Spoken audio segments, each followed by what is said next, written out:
Darbas su lentelėmis, trynimas, piešimas ir toliau. Tarkim, turime lentelę ir mums neužtenka duomenų, kad ją supildyti ir norime, kad tai būtų, tarkim, platesnė, didesnė arba daugiau eilučių ir taip toliau. Tai galima visą tai tvarkyti su šiuo meniu. Einame į Portals ir čia pasirinkime arba nupiešti eilutės ar tenai, ar eilutės ar stulpelius, arba ištrinti. Tai tarkim, norime šiek tiek ištrinti. Ir po to norim patys pripiešti. Ir įspaudę kairįjį pelės klavišą galime nusipiešti kiek norim patys. Subraukit linijas ir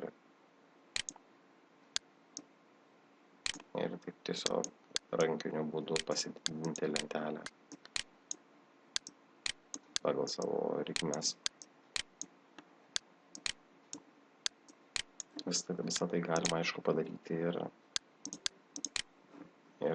piešint pačią lentelę arba tiesiog pasižymint tam tikrą ekrano dalį ir pridedant, kad all borders.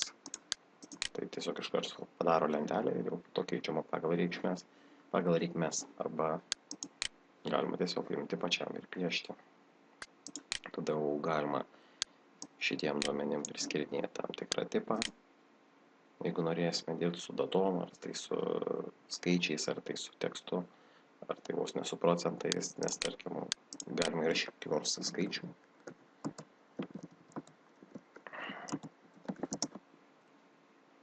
Ir tada galima skaičiuoti procentus, ar tai naudoti funkcijas ir taip toliau.